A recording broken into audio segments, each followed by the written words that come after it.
Hello दोस्तों, स्वागत है आप सभी का। आज हम जानने वाले हैं ईसाई धर्म के बारे में।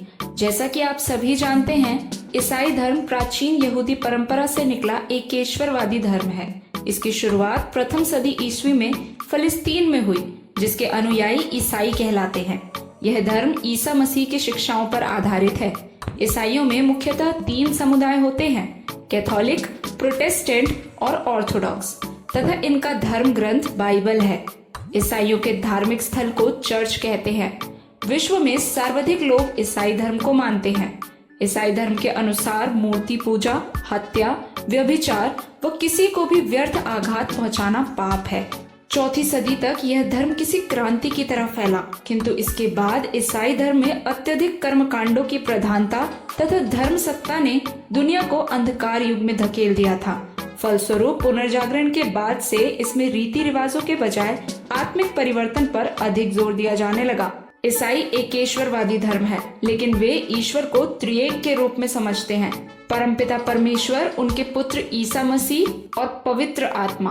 परमपिता इस सृष्टि के रचयिता हैं और उसके शासक भी।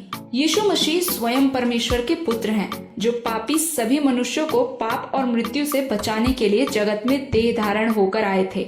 परमेश्वर जो पवित्र हैं, एक देह में प्रकट हुए ताकि पापी मनुष्यों को नहीं, परंतु मनुष्यों के अंदर के पापों को खत्म करे। उन्होंने इस धरती पर जो पापी, बीमार, मूर्ख और सताए हुए व्यक्ति थे, उनका पक्ष लिया और उनके बदले में पाप की कीमत अपनी जान देकर चुकाई, ताकि मनुष्य बच सके।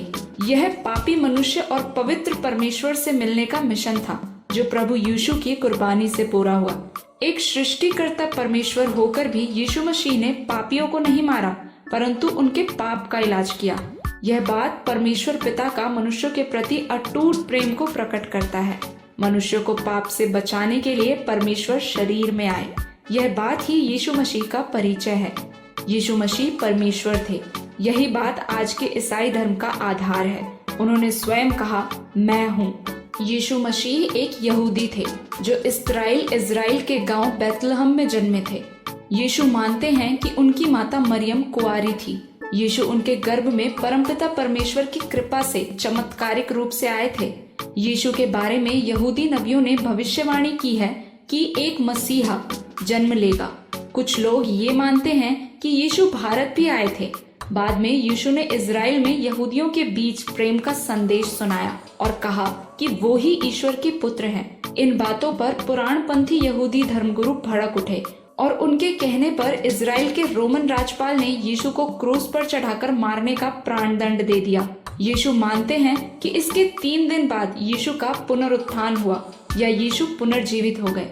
यीशु के उपदेश बाइबल के नए नियम में उनके 12 शिष्यों द्वारा रेखांकित किया गया है। यीशु मसीह पुनर्जीवित होने के बाद यीशु के साथ प्रार्थना कर रहे सभी शिष्य और अन्य कुल मिलाकर 40 लोग जो वहां मौजूद थे, उनके सामने प्रकट हुए और उसके बाद वो सारे संसार और बहुत सारे लोगों के सामने भी प्रकट हुए।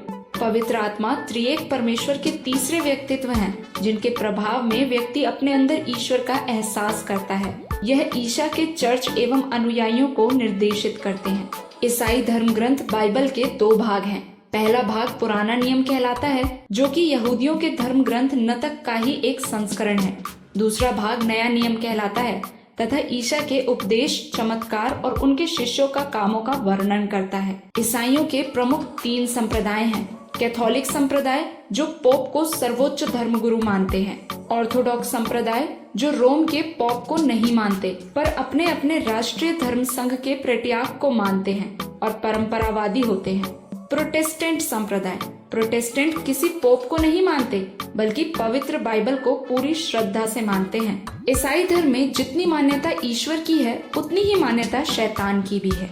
ईसाई धर्म का सबसे प्रमुख त्योहार क्रिसमस है, जो कुछ ही दिनों में आने वाला है।